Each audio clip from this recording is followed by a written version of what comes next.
खाली वा सगळे मागचे.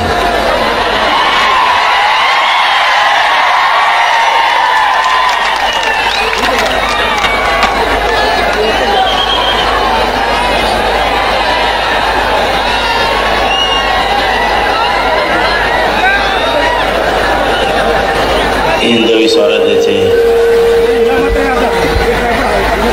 संस्थापक राजे छत्रपती शिवराय, तो हलू नको ना, तो मागे जा. राजमाता मासाहेब जिजाऊ, धर्मवीर छत्रपती संभाजीराजे, महाराष्ट्राची धाकटी पंढरी श्री क्षेत्र नगर नारायणगडाच्या चरणी त्रिवार नतमस्तक होतो. आपल्या नारायणगडाचे मठाधिपती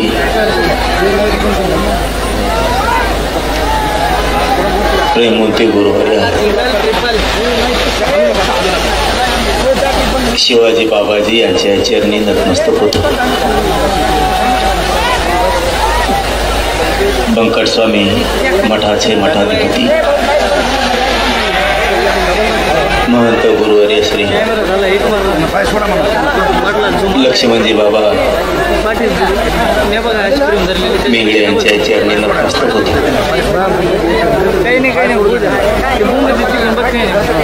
आणि नारायणगडाच्या कुशीत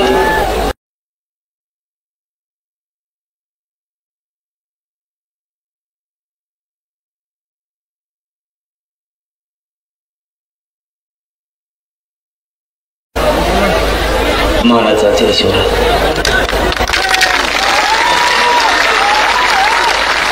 आणि विराट संख्येनं जमलेल्या माझ्या तमाम मराठा बांधवांना माझ्या मानाचा देश.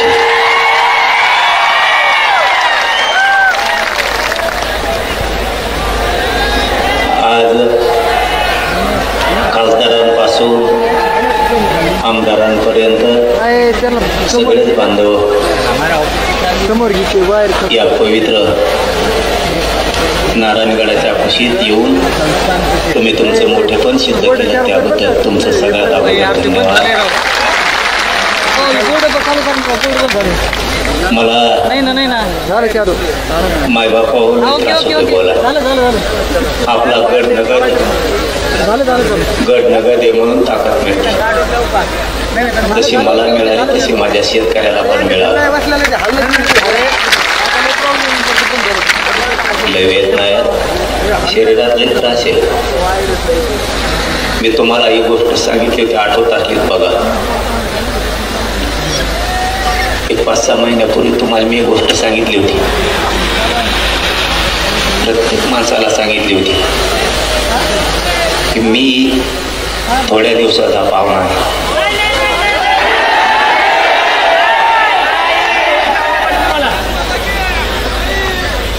आणि आपण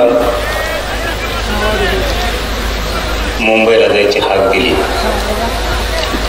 कारण मी एक गोष्ट तुम्हाला सांगितली होती, शेवटी शरीर आहे, काही सांगता येत नाही. माझ्या गरिबाच्या लेकराचं मला आयुष्याचं कल्याण करू द्या. मुंबईला चला.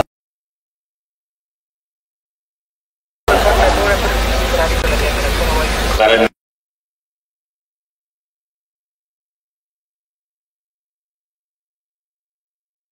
पूर्ण जम केले सर.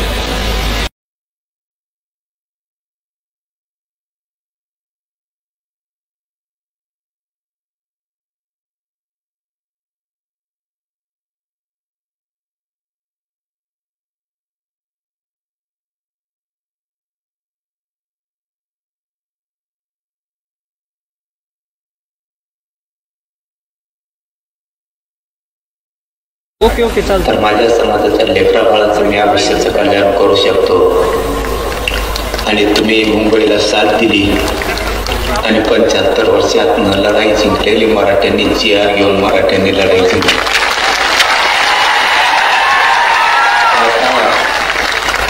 आता मला चिंता नाही. ओके ओके चालतं. मी आता थोड्या दिवसाचा पाहुणा असो किंवा लई दिवसाचा, मला त्याची चिंता राहिली नाही आता. कारण जे जीवनात येऊन जे सिद्ध करायचं होतं ते मी केलंय. तुम्ही पहिली प्रेम लावायची होती, मी 2-3 यायची. गरीब बरं माझी करतो गरीब मराठा समाज खूप हरपळत होता. तो हरपळताना बघवत नव्हता. मी कधी ओके ओके करतो ते. नाटक केलं नाही. मी कधी समाजाला खोटं बोललो. हा ओके चालतंय लगेच. एक गोष्ट कधी एखाद्या वेळेस 1-2 पावलं मागं पुढं सरकलो असं. झाली का सेट? ओके चालतं. एखाद्या अगदी चूक झाली पण असं. ओके चालतंय. पण मला दिसत होतं ओके समाज लई तडफडतोय. लेकीवाडी हलू नका कॅमेरा. पोरं बाळ जर मोठे करायचे असले तर शेती बरोबर त्याला आरक्षणाचा आधार देणं गरजेचं. आणि तुम्ही हल्ले ना रात्रंदिवस माझ्या समाजाचा हट्ट होता, इच्छा होती त्याच्या लेकरा बाळाला नोकरीपासून शिक्षणापासून लाभ राहायला लागू. त्यांनी केलेलं कष्ट त्याच्या डोळ्यात देखतात. या 6 करोड मराठ्यांचे लेकर सुखी समाधानी राहावेत.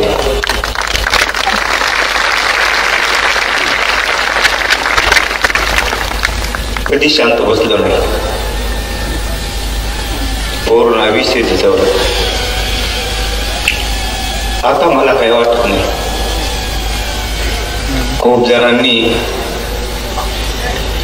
सातारा संस्थानमध्ये पश्चिम महाराष्ट्र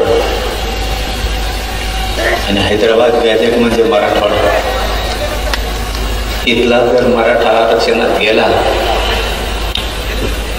राज्याला नाहीतर देशाला येडा टाकायची ताकद या मराठ्यात हे म्हणून मिळू देत नव्हते.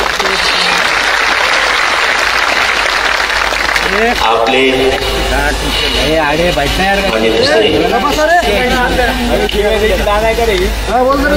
दुसरे तर विरोधात गेले हो. आपल्याने ते तर नको व्हायला होतं.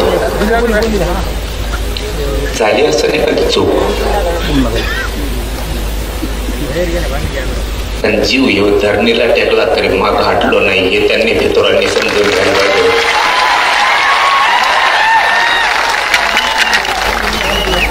लढणारा मी आहे, लढणारा माझा समाज आहे. तुम्हाला ऐकून तुमच्या रक्ताशी गद्दारी करून जर मी मोठा झालो असतो मग तुम्ही आमची तुरी करायला पाहिजे होती. तुमचं रक्त आमचं असून सुद्धा इतकं भेसळ रक्तासारखं तुम्ही कसं वागला हे मात्र मराठ्याला नाही कळलं. आमच्या सोबत तर नाहीच, पण मिळालंय त्याच्या सुद्धा समाधान व्यक्त करू देत नाही. तुम्हाला आयुष्यात काय देता नाही आलं. एक सांगू का,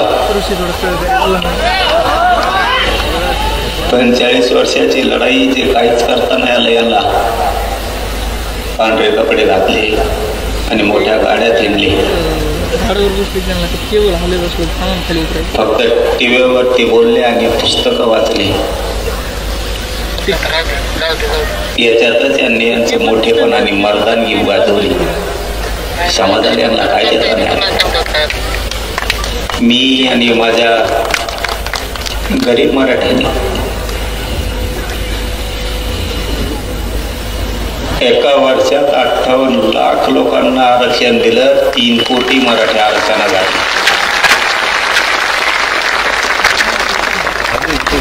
मी आणि माझ्या गरीब मराठ्यांनी पुढच्या वर्षात मराठवाड्याचा हैदराबाद गॅझेटियरचा जार घेतला आणि पश्चिम महाराष्ट्राचा सुद्धा गॅझेटियर घेतलं. 2 वर्षात सगळा मराठा आरक्षणात लागला. आणि जे खरं सांगतो तुम्हाला, पटून घ्यायचा पोरं आपल्याला मोठे करायचे, नाव ठेवणाऱ्याला लेकर बाळा नाही मोठे करायचे, आपले लेकर बाळा आपल्याला मोठे करायचे. जे मिळालंय ना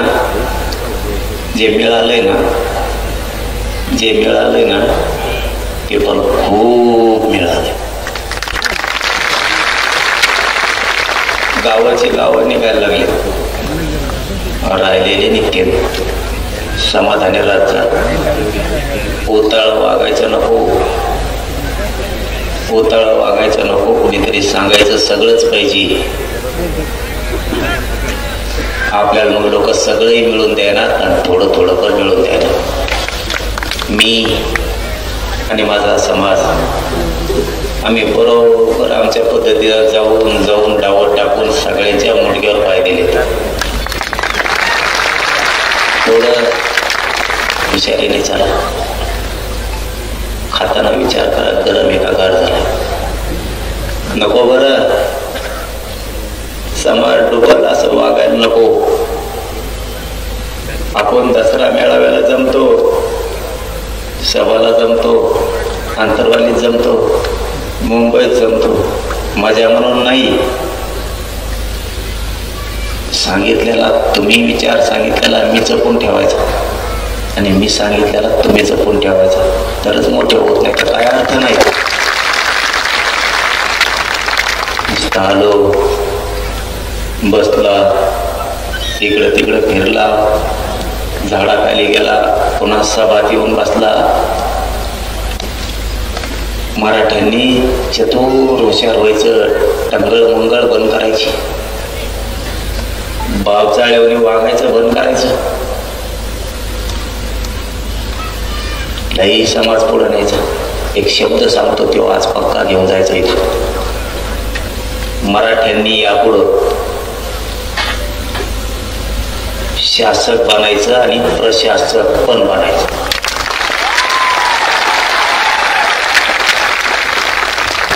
मराठ्यांनी डोकं लावून हुशारीनं शासक बना, प्रशासक बनवा. शासक जर बनला, कोणाला मागायची गरज नाही पडणार.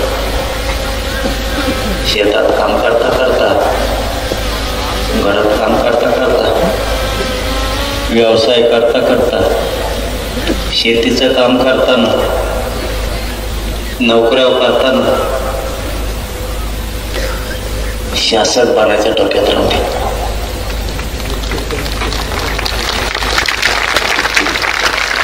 तुमच्यावरती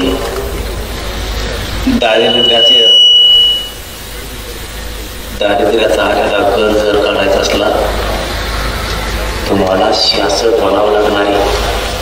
कुणी डोक्यावर हात फिरेला, कुणी हातात हात दिला, कुणी चहा पाजेला म्हणून आपण मोठे नाही होणार.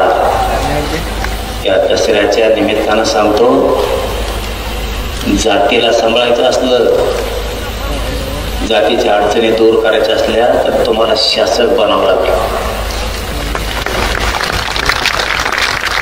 आणि प्रशासकही बनवा.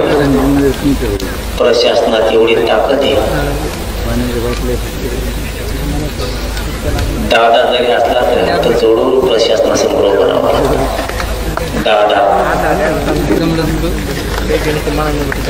दादा त्याला प्रशासनापुढे हात जोडून उभा राहावं लागतं. राजकीय नेता असला तरी हात जोडून उभा राहावं लागतं. गुंडा असला तरी राहावं लागतं. 2-3 उदाहरणं सांगतो. बरोबर. तुम्ही जर PSI बनला, त्याला प्रशासन म्हणायचं. तुम्ही तहसीलदार, PSI, SP, कलेक्टर जर बनला, कसलाही दादा तुमच्या पुढे हात जोडून उभा राहील. कुठलाही नेता तुमच्या पुढं हात जोडून उभा राहील. समजून घ्या. आज दसऱ्याच्या निमित्तानं तुम्हाला काय सांगतोय, लेकरा बाळांसाठी ही आयुष्याची शिदुरी आहे. नुसते कष्ट करा आणि नुसतं पळा, एवढंच करू नका. तुमचं पोरग, तुमची पोरगी PSI झाली, तहसीलदार झाली, कलेक्टर झाली, SP झाली, मोठा वकील झाली, न्यायाधीश झाली, मोठा डॉक्टर झाली, मोठा इंजिनियर झाली, मोठमोठ्या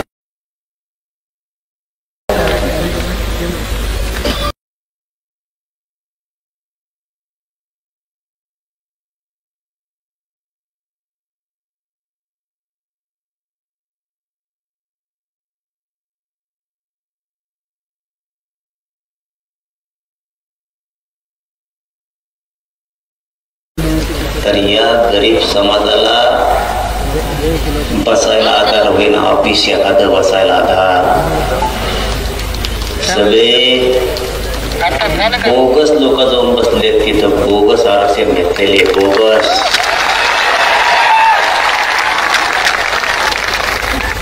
आहे का डोकं ठेक्या तुमचं? लोक जातीचं काम करायचं असलं, सत्ता असो नाही तर नसो, बरं का बरोबर, सत्ता असो नाही तर नसो, प्रशासनात जर आपले अधिकारी असले ना, राईट खोटात ठोकी दे. सत्ता असो नाही तर नसो. म्हणून आजपासून एक गोष्ट लक्षात ठेवा, आता आपल्याला प्रशासनात लोक घालायचे, खूप पोराने पोरी अधिकारी करायचे प्रत्येक क्षेत्रात. आणि दुसरं, तुम्ही शासक बना, कोणाला फोन लावायची गरजच नाही, लगेच काम. सगळे बसले त्यांचे, आपल्या घालतात दारात येडी. चूक तुमची आहे. कशी चूक आहे सांगू? सांगतो तुम्हाला चूक आहे तुमची. तुमच्या डोक्यातली दया माया जाय ना, तुमच्या डोक्यात किडे पडले, किडे. तुमच्या डोक्यातली दया माया जाय ना. एखाद्याने जर आपल्या जातीचा अपमान केला, बोलायचं काही व्हायना, पण मरूस तर त्याला झटका दाखी द्यायचा, मरूस तर.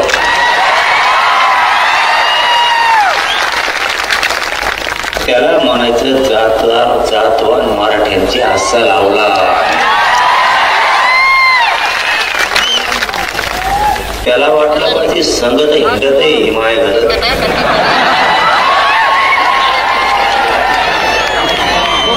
पण इतके माया जवळचे लोक बोलून येणे मला पाळलं कसं? तुम्हाला कडवट बनावं लागन.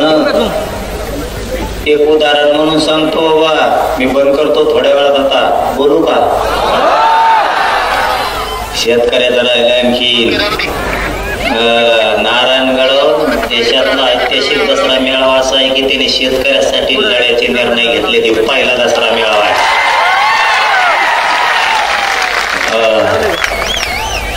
तुम्हाला विसरायचं नाही का सांगतो, कारण सांगतो. मला तर ते विषय नाही बोलायचं, पण थोडी चुमक सांगतो, विसरायचं का नाही. हे काय करते, एक साईडला गेले म्हणजे निवडणुकीच्या आधी थोडा आपल्याला डोची आणि डोचेलं की मी तिकडून उत्तर देतो आणि मी उत्तर दिलं की 3 ते 4 महिने गप्प बसते. त्याचा अर्थ समजून घ्या, दिले नका म्हणू त्याला. नीट काय बोलतोय ते ऐका. ते तिकडून असं एक शब्द आपल्या काळजाला लागण असा बोलते, जसा की गुलामीचा गॅजेट म्हणणारे माकड.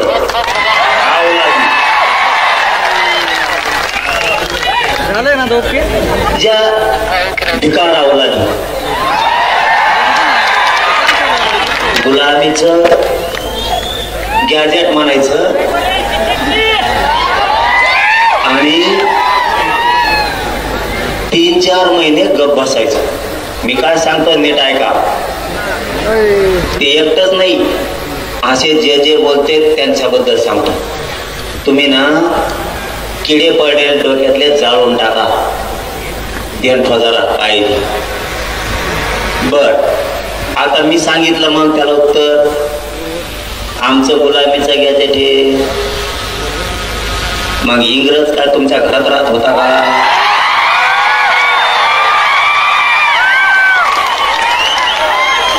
तुमच्या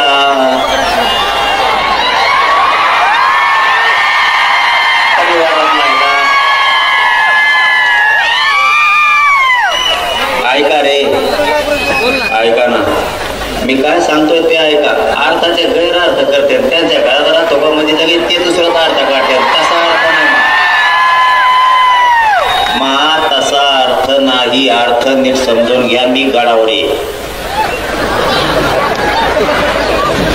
अर्थ नीट समजून घ्या. त्यांनी सांगितलं आमचं गुलामीचं गॅजेट हे. त्या नागतोडीला मी बोललो का?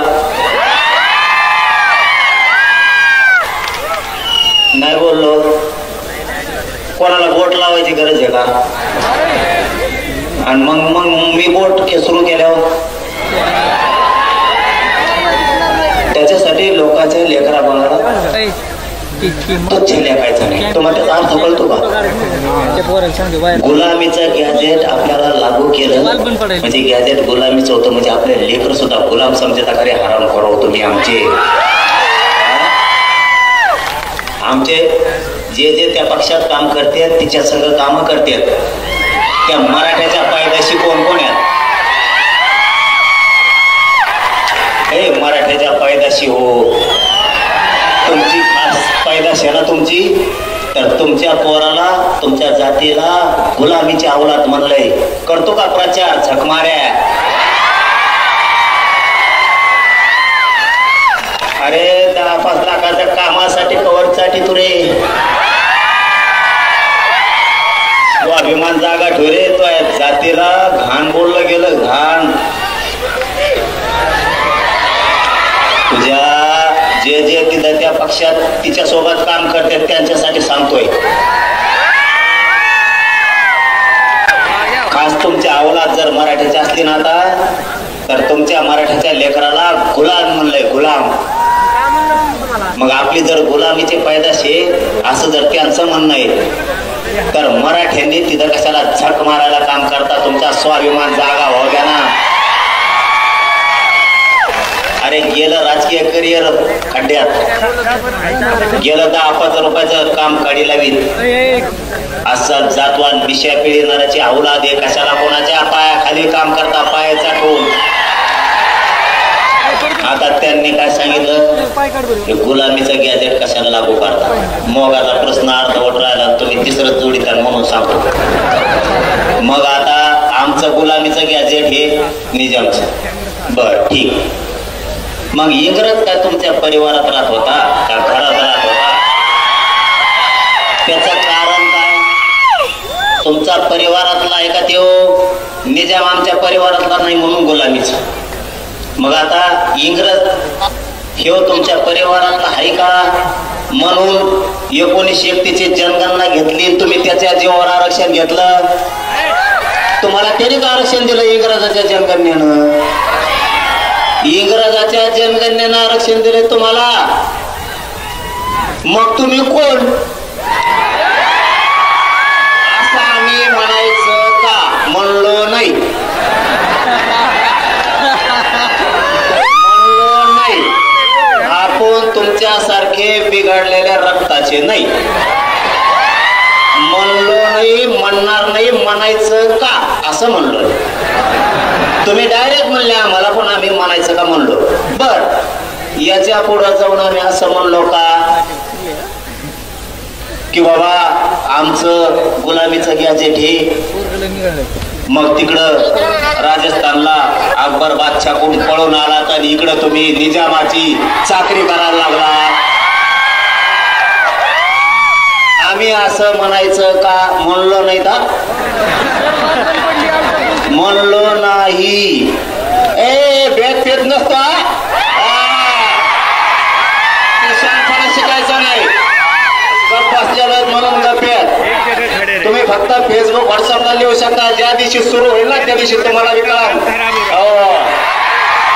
काही बोलता माझ्याकडे नीट करायची ताकद आमच्या मराठ्यात आहे. काही बोलता. आम्ही म्हणलो का तुम्ही राजस्थानला होते तिकडं बादशाह अकबर होता आणि त्यांनी लय ठोकलं दांड केलं तुम्हाला. मग पळून इकडं महाराष्ट्रात आला.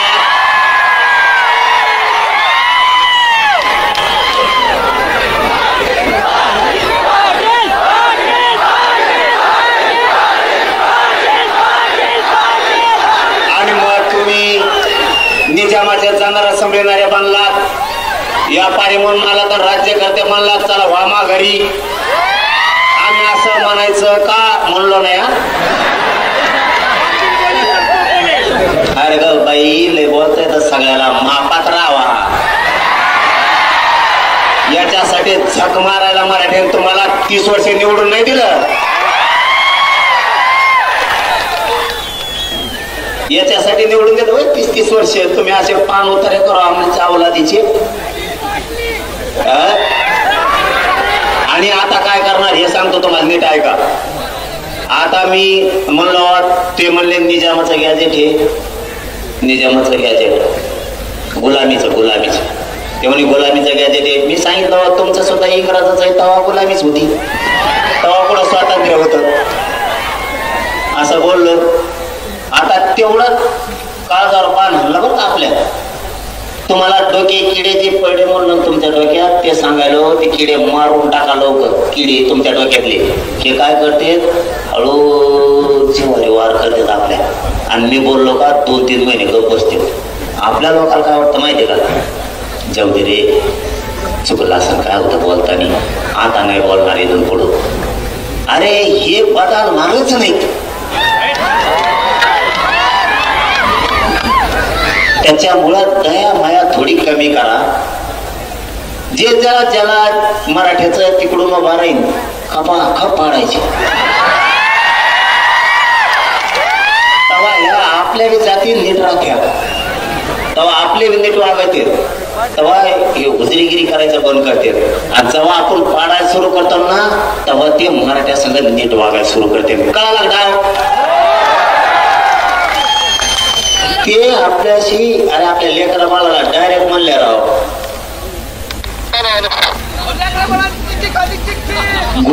गुलामी. आपल्या लेकरा डायरेक्ट गुलाम म्हणलं गेलं. त्याचा अर्थ असं होतो. आणि मग तुम्हाला लेकरा बाळापेक्षा मोठे ते आहेत का? म्हणून गपजारी बसले ते आपल्या लोकात मीडियात बोलते जाईल आणि लोकात म्हणते चुकलं बरं का इथून पुढं नाही बोलणार. मीडियाने ऐकलं ते आणि मग लोकात बोलून काय करतो मीडियात म्हणा मग सोडून देतो आम्ही. हे जिवारी वार करतात कळून देत नाही. तिसरा मुद्दा 2 सांगितले शासक बना प्रशासक बनवा. दुसरा सांगितला येऊ इथून पुढं जेव बोल त्याला सोडीत जायचं नाही. तिसरा मुद्दा आहे महत्वाचा आहे. कधीच आजपासून ओबीसीला दोष द्यायचा नाही. बघा डोक्यात उजाड पाडून घ्या. आपण काय करतो एक जरी नेता बोलला तरी आपण म्हणतो ओबीसीचे नेते घाणे. ओबीसीचे नेते नाही. याच्यात ओबीसीचा काही संबंध नाही. समजा माळ्याचा सगळा दोष आहे का? काही सगळ्या माळ्याचा दोष आहे का? ते छड्या भाव चालायला जाऊन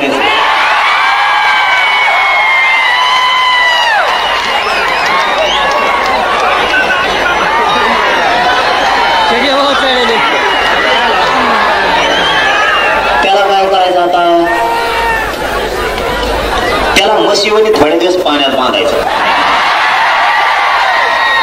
त्याला मी बांधितो थांबा तो मला नीट होणार रे मी नीट व्हायणार रे. शरीर मला साथ द्यायला नाही यांचा तुमचा काढायला मेले पक्का आहे. लावले का नाही 150 पावणे 200 कामाला लावले का नाही रे नुसते तज्ञाला घेऊन बसत येत याला काय झालं त्याला काय झालं ते कसं काय बसलं हे कसं काय बसलं कुळातच कम घेतले बिगर कुळाचे कम घेतले सगळं गॅजेटच कम लावलं मग मराठीत आत गेले आत नाही का का बाहेर तरी कवर तो होय ना बाहेर तो आता इथून पुढं ज्या जातीचा माणूस बोलल त्याला ओबीसीचा नेता नाही म्हणायचा इथून पुढं एक ध्यानात घेतात घडवून जाणाऱ्या प्रत्येक महाराष्ट्रातल्या माणसाने ओबीसीचा नेता बोलला ते काय करताय चाभऱ्यापणा या तशी आपल्या डोक्यात आले आमच्या ओबीसीवर अन्याय होतो मग आपण सगळ्या ओबीसीवर बोलवतो का नाही ओबीसीवर अन्याय नाही याची लाभार्थी थोडी जात आणि ह्यो दोनच धरून मागायला जायचं ओबीसी पुढं बोलायचं नाही समजा उदाहरणार्थ इथून पुढं आता इथून पुढं लक्षात ठेवा समजा आता थोड्या माळी आणि थोड्या माळ्याचा नेता छगन भुजबळ बाकीच्या नेत्याने काही केलं बाकीच्या माळ्याने काही केलं का आपलं उगाच उगाच सगळ्यांची गिरतो आपण छगन भुजबळ आणि त्याचे लाभार्थी माळी तेवढीच जात बाकीच्या माळी आपली धनगराचा नेता आपल्या विरोधात बोलला धनगराचा नेता आपल्या विरोधात बोलला समजत आहे तुम्हाला मी काय बोलतोय धनगराचा नेता आपल्या विरोधात बोलला सगळ्या धनगराचा सन्मान नाही ते थोडं ते 10-5 त्याचे धनगराचे लाभार्थी आणि त्यो बाकीच्या धनगराला देणं घेणं नाही त्यामुळे इथून पुढं जो जातीचा बोलल ना त्याला त्याच्या जातीत तोलायचा आता ओबीसीत तोलायचं नाही म्हणजे बाकीच्या ओबीसीचा बिचारे लवार कुंभार ढोवार काजी असते धोबी परी नावी जेवढे तेवढे या लवकरच उगाच गव्हासाची किडे राखच कामी नाही आणि सगळ्या ओबीसीचा फायदा 2-3 घेते ही एक लक्षात ठेवा एक आता चौथा मुद्दा सांगतो आपल्याला 7-8 दिवसापूर्वी विखे पाटील साहेबांचा फोन आला आणि त्यांनी सांगितलं की बाबा तुम्ही दसऱ्याला आंदोलन डिक्लेअर करणार आणि सातारा संस्था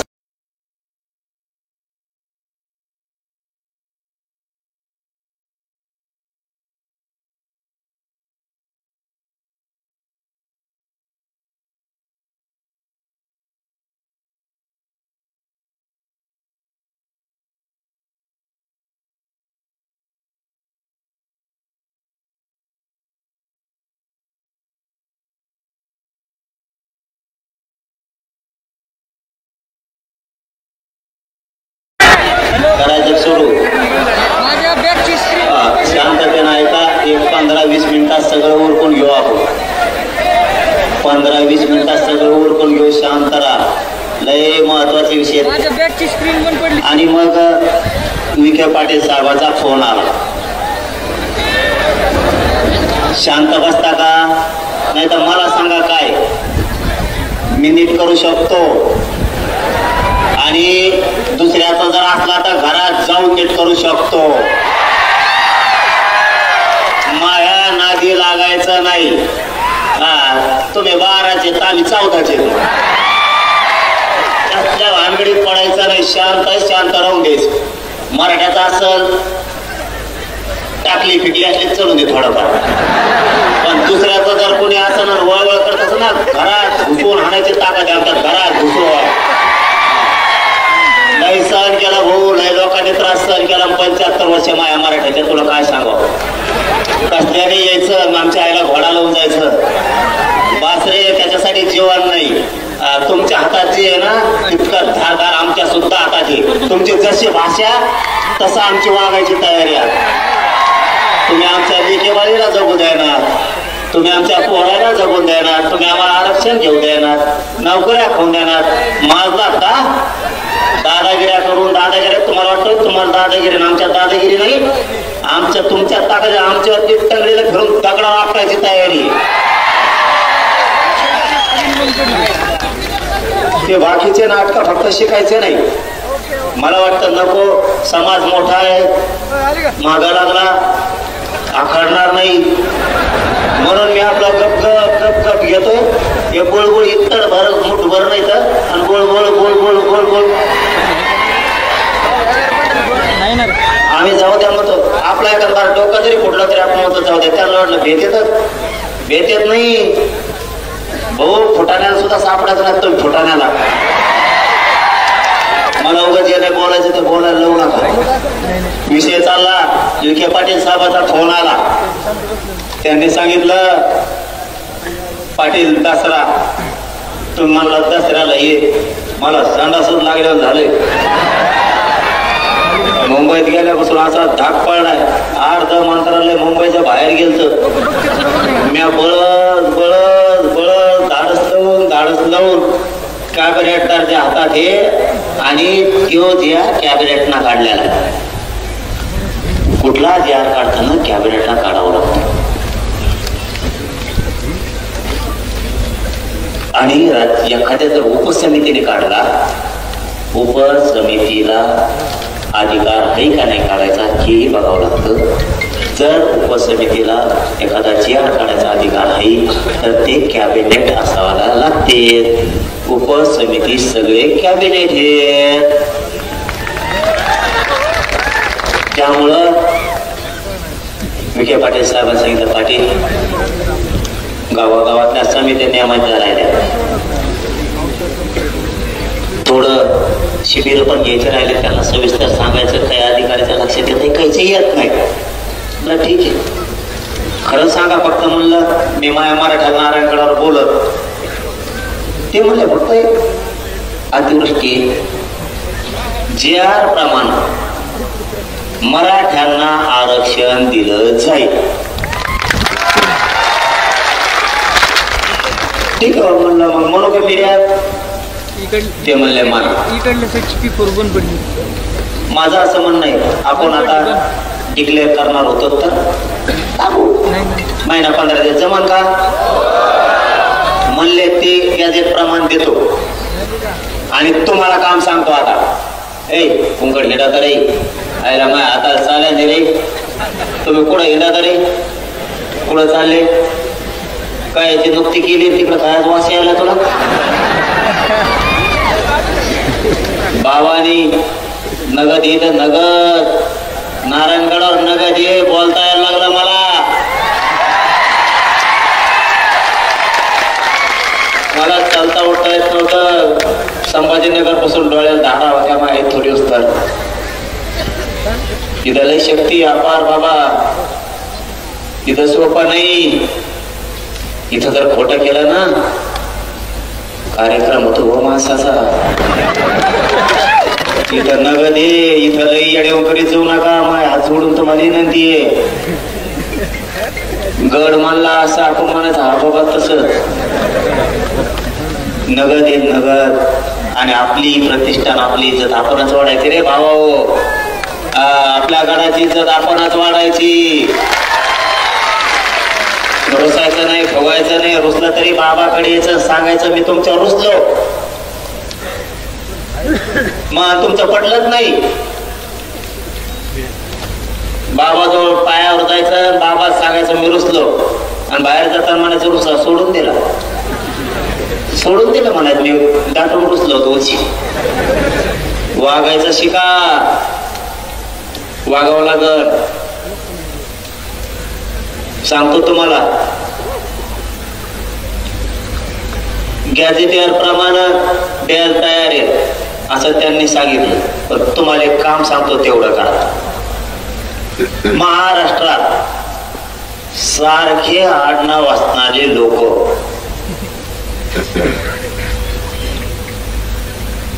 महाराष्ट्रात सारखं आडनाव असणारे लोक म्हणजे महाराष्ट्रात तुमच्या आडनावासारखं कोणाकडेही कुंडी प्रमाणपत्र जर निघालं असलं तर त्याचं शपथपत्र घेऊन मराठवाड्यातल्या लोकांनी अर्ज दाखल करा.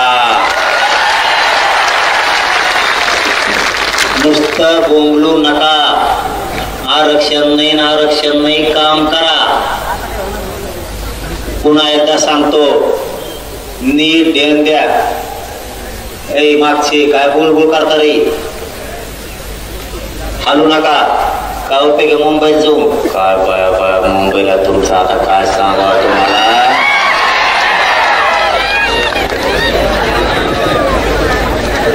तुमच्यासारखं आडनाव असणारे, ज्याच्याकडे कुणबी प्रमाणपत्र असेल त्याला फोन करा आणि विचारा तो कुणबी प्रमाणपत्र निघालं का, तो आडनाव सारखंच आहे. त्याचं कारण सांगतो.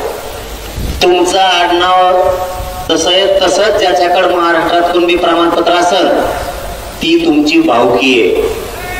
1 2 तुमचे त्याचे नाते संबंध आहेत. 3 तुमचं आणि त्याचं कुळ एक आहेत ना ठेप्यावर सगळे. अर्ज कवा करता रे, नुसते म्हणता आरक्षण नाही, अर्जच करेना. मला दिवाळी को सगळ्यांनी अर्ज केलेले पाहिजे आणि जर त्यांनी नाही दिलं तुम्ही अंतरवली द्या. सांगा इथं माया आडनावासारख्या माणसाचं प्रमाणपत्र होतं, त्याची नामची भावकी आहे, त्याचं नामचं कुळ आहे, त्याचं नातेसंबंधित पण अधिकाऱ्यांनी दिलं नाही. मी जाणून तेव्हा अधिकारी द्या. प्रतिज्ञापत्र लिहून घेताना हेच तर महत्वाचं काय उपयोग आहे. प्रतिज्ञापत्र लिहून घेताना ज्या माणसाकडं कुणबी प्रमाणपत्र आहे तुमच्या आडनावासारखं त्याचं कोण प्रतिज्ञापत्र लिहून घ्या की हा म्हणजे कुणबी प्रमाणपत्र ज्याच्याकडे तिने लिहून द्यायचं. हा माझा भावकीतला आहे, हा माझ्या कुळातला आहे, हा माझ्या नातेसंबंधातील आहे. याला शिक्षणासाठी, नोकरीसाठी, शासकीय योजनेसाठी माझ्या कुणबी प्रमाणपत्राच्या आधारे याला कुणबी प्रमाणपत्र देण्यात यावं. कारण तो तुमच्या भावकीतला झाला, कुळातला झाला, नात्यातला झाला. चांगलं आणखीन दुसरा कोणाकोण विचारून सुद्धा प्रतिज्ञापत्र चांगलं करून घ्यायचं आणि अर्ज सादर करायचे. स्थानिक चौकशी अहवाल प्रत्येक सेतू केंद्रावर गरीब लोक समजून घ्या, गरीबाला काय करावं कळाना. स्थानिक चौकशी अहवाल म्हणून एक अर्ज आहे सेतू केंद्रावर, तो काढून आणायचा. त्याच्यावर जे कागदपत्र आहेत ते सगळे कागदपत्र जमा करायचे. ते कागद घेऊन तहसीलदारकडे जायचं आणि तहसीलदारला सांगायचं महा कुणबी जात प्रमाणपत्र निघण्याचा अर्ज भरून घे. तेव्हा म्हणून कागदपत्र आधी अर्ज देतो आणि कागदपत्र घेऊन ये. त्यामुळे अर्ज देतो नाही, कागदपत्र घेऊन आलोय, अर्ज भरून घे आणि प्रमाणपत्र दे. कळाला आता मोकळं. आता हा मुद्दा क्लिअर झाला. आता राहिला मुद्दा शेतकऱ्याचा. माझं सरकारला जाहीरपणानं सांगतो, 1 मराठवाड्यात आणि मराठवाड्याच्या लगतच्या जिल्ह्यात ओला दुष्काळ जाहीर करा. त्याशिवाय माघार नाही. हे काम करायचंय दिवाळीच्या आत. सरकारनं हे काम दिवाळीच्या आत करायचंय. दुष्काळ, ओला दुष्काळ जाहीर करायचा. 1 70,000 रुपये शेतकऱ्यांना हेक्टरी भरपाई द्यायची कॅश.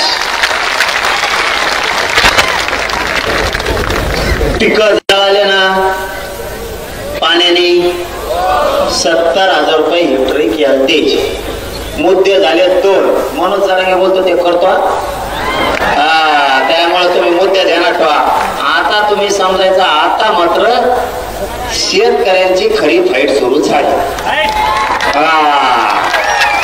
आता समजायचं तुमच्या पदरात पडलं, आरक्षण पडलं नाही आणि मी म्हणलेलं हे पडलंच म्हणून समजायचं. फक्त आता तुम्ही नीट डोकं लावून ऐकायचं आणि वेळ द्यायचा. वेळ देणार का? पहिला मुद्दा सांगितला. सांगितला दुष्काळ ओला जाहीर करायचा दिवाळीच्या आत 70,000 रुपये हेक्टरी द्यायचे. कोणाला? शेतकऱ्याला पण सरसकट. कोणाला? ज्यांचे शेत वाहून गेले नाही त्यांना.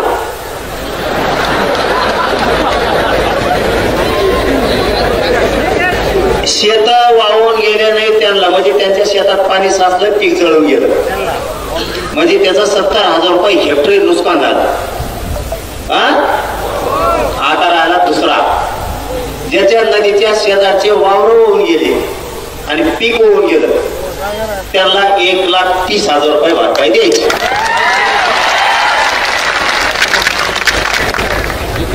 आपलं असंच असतं. तज्ञ नाही ना, अभ्यासक नाही, कोण नाही. त्या अभ्यासक भांगार सगळ्या दुऱ्याचे कुंकड काही सांगायचं आपल्या हिशोबाने बरं तरी मला मिळत. तज्ञ नको ना, अभ्यासक नको, तिकडं पुस्तक नाडीत वाचित बस मला वड्यात. ज्याचं शेत वाहून गेलं आणि पीक पण त्याच्या बरोबर गेलं त्याला 1,30,000 रुपये द्यायचे. हे झाले 2 काम.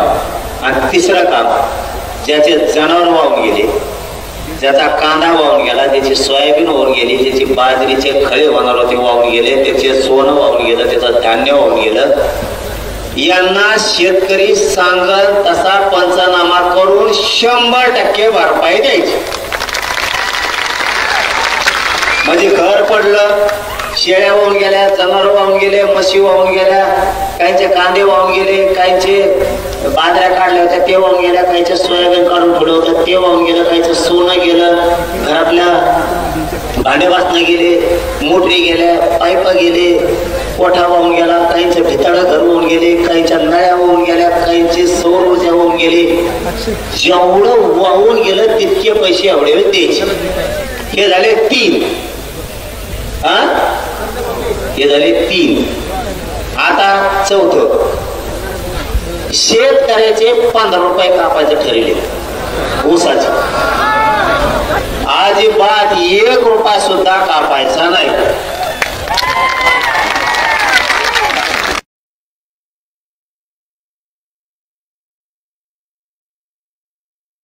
आम्ही शेतकऱ्याच्या ऊसाचे पैसे कापूस तर ज्याला 10,000 रुपये पगार आहे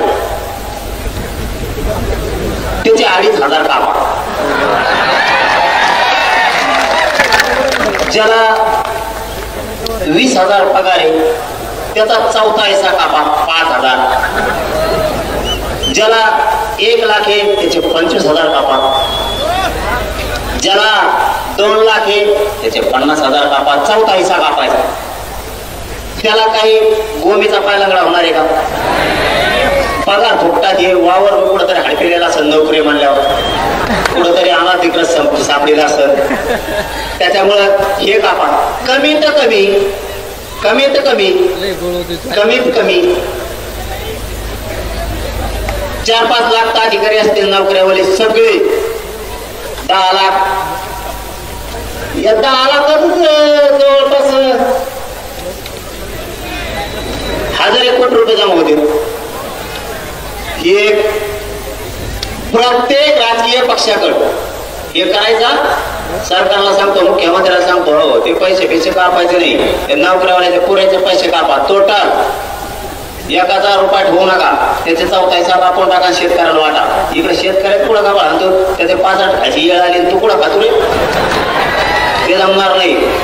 1 घर ऊस लावायचा, त्याच्यात तुला 15 रुपये द्यायला तो जर गाडी लागली काय तिकडे, आणि तो कोणाचा टायरच 1 लाखाचं आहे गाडीचं. ही घेऊ ना ती गाडी. दुसरा मुद्दा, एका पक्षाकडं 1,000 लोक आहेत मराठीवर. निवडणुकीच्या दिवशी म्हणतात 500 कोटी ती नाही देतोय, कंपनी बंद पाडली. आता रोग आला का सरकारला?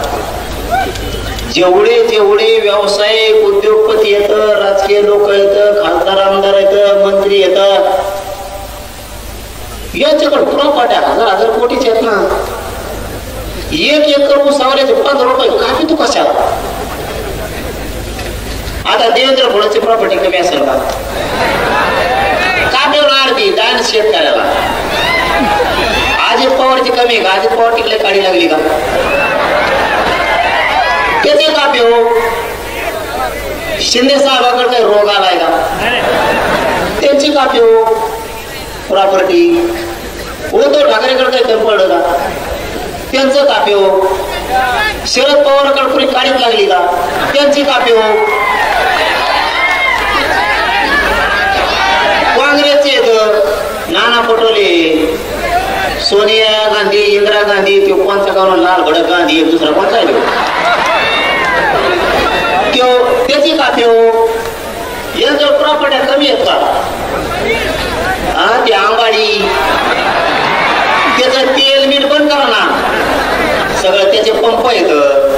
त्याला म्हणा एक दिवस तो जे रिलायन्स पंपाचा व्यवसाय येतो एका दिवसात एका पंपावर 3 शेतकऱ्याला ऊस कुठं कापतो तिकडं आमचा फेसबुक पडे पाणी हळूहळू सरा ना आमचं कुठं कापतो गाछ पाण्याला तिकडं लय मोठं उतारा ना. तर राज ठाकरेकडे काही कमी आहे का? त्याच्या सगळ्या ट्रॅव्हल चालायला कापतो त्याच्या. नारायण राणेकडे काही कमी पड असलं त्याला ती ऊसाचे पाताटाचे त्याचे पण ती. मग विजयकडे येतं, मोहिते घराणे येतं, निंबाळकर घराणे, चव्हाण घराणे, देशमुख घराणे येतं. त्या सगळ्या 2-4 पोते भरून द्या पैशाचे. त्याची काडी लागली असली कुठं त्यात जाऊ नसल तर इकडे निजामी गॅजेट मंदारी यांच्याकडे काही असले तर बघा बोलायला तर लय उतू येतं तोडता वाच. इकडे ती म्हणा थोडी. आणखी कोण कोण असले तर ते वगळंटी वार एक तो काँग्रेसचा त्याच्याकडे काही असले तर बघा. ते 56 पुळे त्याच्याकडे काही पैसे असते तरी ते कुठ्याची कंपनी तर पण पाहिली. 200 कोटी दिले नाही म्हणून त्याला निवडणुकीला असे करा ना गोळा. अंबानी कोण करा, टाटा कोण करा, त्यो आणखी कोण कोण त्यो नाही ते टपोरा कोण आहे ते शिंदे साहेबाचे आमदार पळून घेऊन गेले ते टपोर.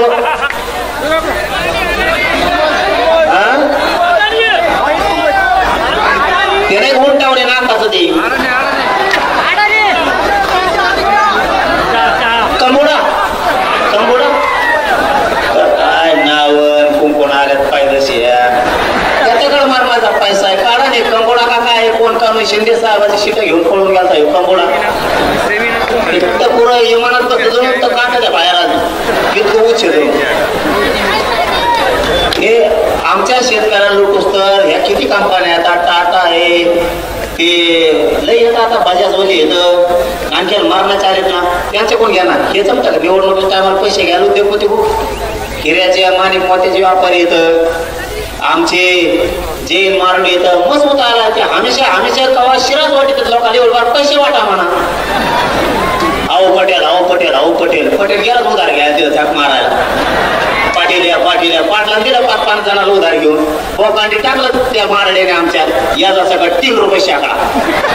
आपला म्हणतो तू 5 होता रे 3 दिला 3 दिले तो थोबाड आणलं पाहिजे 3 दिले. तुम्ही कवर डोकं सुधारणार आहे तुमचं कावाने. आता तो मुसलमान हिरो कोणता आहे टीव्ही घेतो ते नंबर 1 ला पैशाला तर जगात तरबूज खान शाहरुख खान. हा तो देशात नंबरला 1 ला तीच म्हणा इकडे जरा. हा हे नाही का जमत मुख्यमंत्र्याला इतके हिरो येत. यांच्या गाड्या लोक सांगायचे या गायकाची 12 कोटीची गाडी. आपण लोकांच्या गाडीत बसलो तर ते म्हणजे त्याने आलिशान गाडी घेतली. तो तुता आणला पाहिजे आलिशान घेतली. त्याच्या गाडीत बसून आला मला आलिशान गाडी घेतली करायची त्याच्या डिझेलला टाकत मला पैसा लागला रिक्षा. यांच्याकडे जर इतकं आहे हे समजून घ्या हे विनोद नाहीये. इतके मोठमोठ्या लोक त्यांजवळ कंपन्यात यांच्याकडून सगळे पैसे वसूल करा. 1000 लोक सगळ्या पक्षाकडे 1000 लोक 1 कोटी घेतले तर 1000 कोटी रुपये जमा होते एका दिवसात. मुख्यमंत्र्याला जमत नाही घ्या करायला शेतकऱ्याला द्यायला. हे झाला मुद्दा क्लिअर. एक सांगितलं ओला दुष्काळ पगार काय देते ते एका दिवसात आपल्याला द्यायला लागले. हे आपल्याला द्यायले. मुख्यमंत्री देवस्थानाला पैसे मागते. देवस्थान 1 कोटीची मदत करते. अरे बाबा तुमच्याकडे गाडी लागली का? तुम्हाला दुसरीकडे द्यायला आहेत का? उद्योगपत्याचे कर्ज माफ करायला ते मल्ल्या का खाल्ल्या कोण पळून गेला पैसे योग्य जमतं का? मग असे गोष्टी करताना विचार करा. आपला पहिला मुद्दा घ्या, मुद्द्यावर येऊ. हे बस रे, मुद्द्यावर येऊ. तो का बिलाडी का देव पडायचा तंबुटा खाली तोंडात इतक्या लोकात तंबू खाली होतो का चाबरा जाऊ नये रे. दिसून तरी तीच नाही कपारा कापारा ठेवायची पाटणला ठेवली. याने मुंबईत असंच घाई केलं मला. कोण खंबट मला बाबा पाहिजे मुंबईत झालं ते रोडला बॅरिकेड लावायचे पळत अवघड पोट्टे ते पुढं जेरे ठोकेले पुढं नाही कुंकडे नारळ काढले. पुन्हा मुंबई विखे साहेब म्हणले काही काम सांगा, फडणवीस म्हणले काही काम सांगा, पुन्हा मुंबईत येऊ नका. नारायणगड खोटा नाही बोलणार. ते म्हणले कवा मुंबईला मराठ्याला आणू नका आणि जर आणलं तर तुम्ही सोबत येते तुमचंच ऐकत येते. आणलं तर मात्र तुम्ही आहे. एक मुद्दा ओला दुष्काळ जाहीर करायला लावायचा. 2 70,000 रुपये हेक्टरी घ्यायचे. 3 ज्याचे शेत रोडच्या नदीच्या कडीचे वाहून गेले पिकासहित 1,30,000 संपूर्ण कर्जमुक्ती. सुट्टी नाही शेतकऱ्यांना मागे सरकारचं नाही, संपूर्ण कर्जमुक्ती. 5वा मुद्दा ज्या शेतकऱ्यांना विदर्भातल्या मराठवाड्यातल्या खानदेशातल्या पश्चिम महाराष्ट्रातल्या आणि महाराष्ट्रातल्या शेतकऱ्यांनी आत्महत्या केल्यात आतापर्यंत 20 वर्षात आतापर्यंत आत्महत्या केलेल्या शेतकऱ्याच्या कुटुंबाला शासकीय नोकरी सरकारनं द्यायची. 6वा मुद्दा शेतीला हमी भाव घ्यायचा त्याच्याशिवाय आंदोलन थांबवायचं नाही. काहीच गरज नाही कोणाची. आपल्याला जर हमी भाव गेला तर काहीच गरज नाही कोणाची आत्महत्या होत नाही काय नाही. फक्त आता शेतकऱ्यांना ताईट व्हायचं सावध. 7वा मुद्दा शेतीला नोकरीचा दर्जा द्या. तुम्हाला हे कळलंच नसणार आहे काय. शेतीला नोकरीचा दर्जा द्या म्हणजे तुम्ही म्हणता नोकऱ्या नाहीत ठीक आहे. जो शेती करेल 10 एकरच्या आतला त्याला 10,000 रुपये महिना सुरू करा. नोकरी नाही तर पोरं काढता का शेतात तरी काम करते 10,000 रुपये. शेतीला नोकरीचा दर्जा द्या. कोणाकोणाला नोकरी लागेल 10,000 वर हात करा.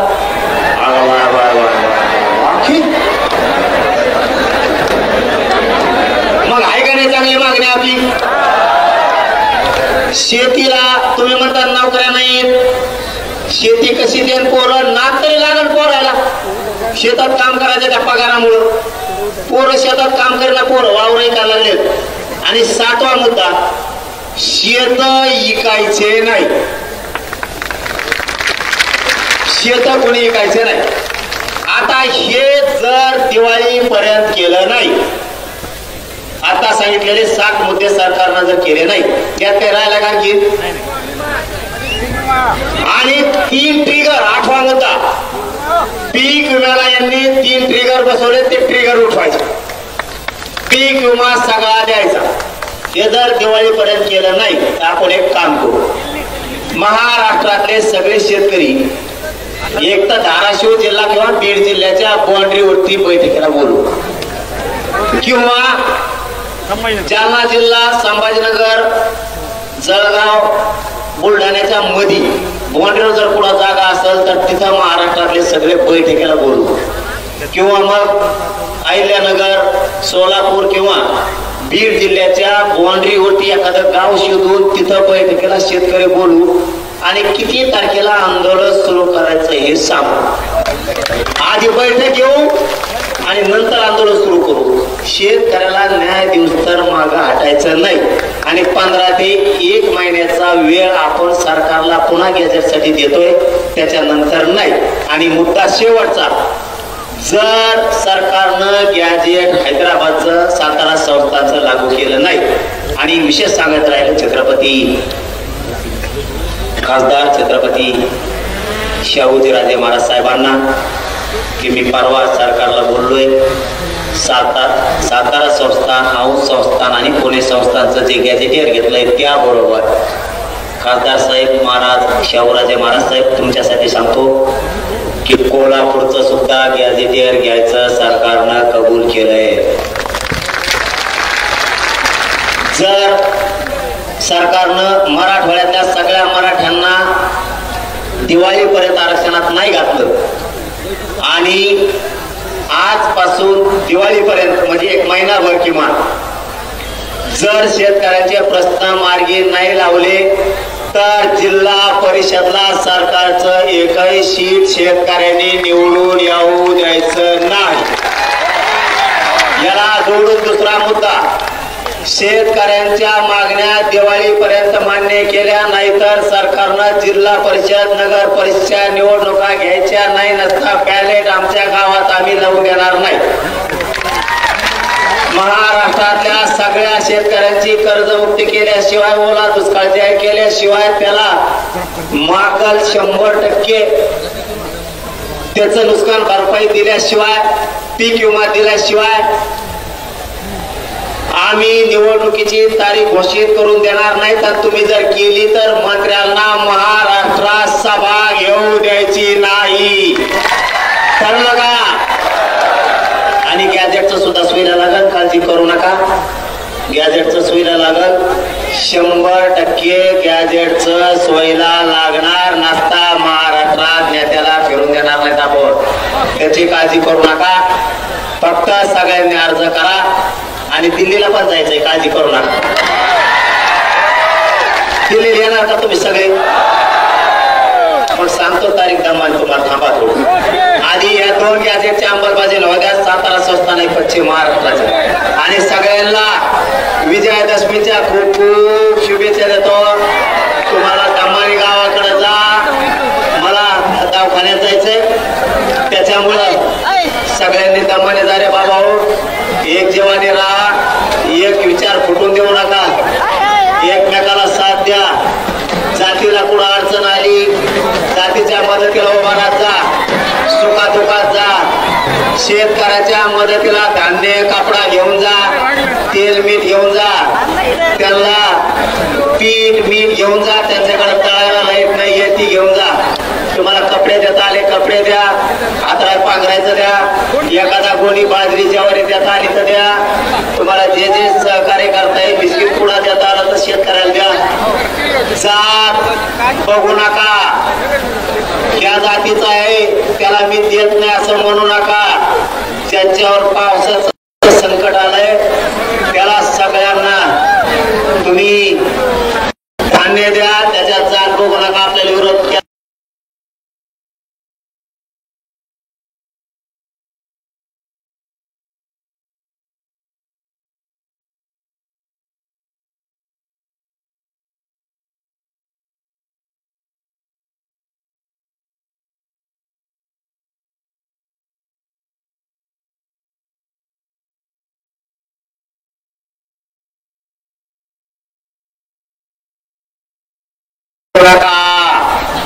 तुमचा अपमान केला तरी सहन करा, तुम्हाला शिव्या दिल्या तरी सहन करा. सांगितलेला शब्द ध्यानात ठेवा, शांत राहा. जे लय वचवच करताय मराठवाडा आणि पश्चिम महाराष्ट्र आरक्षणात गेल्यावर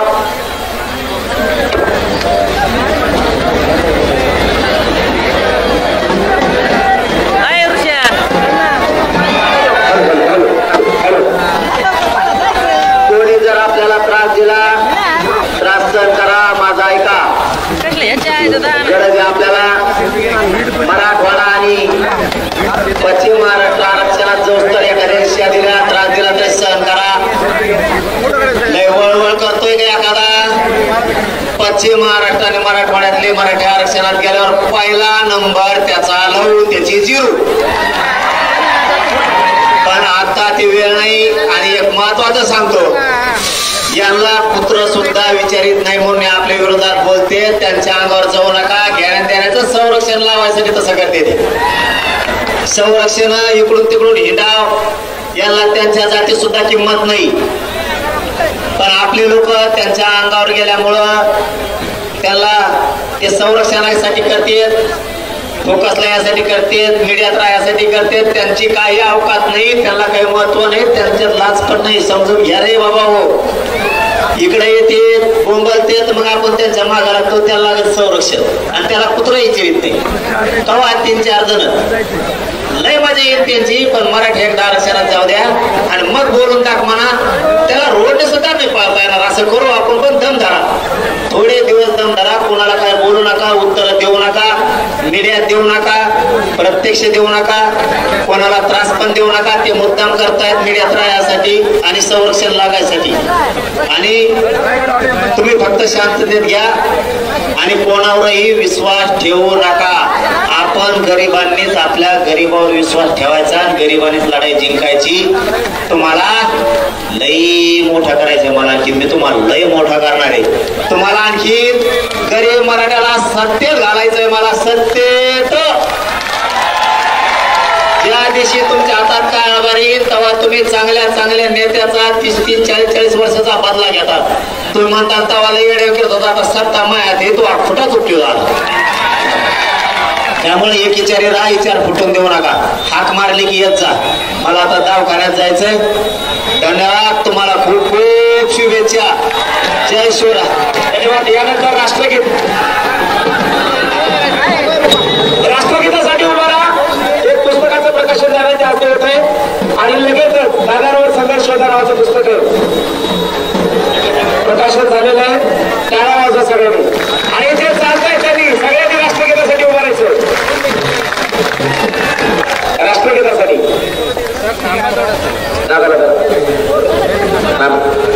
दादा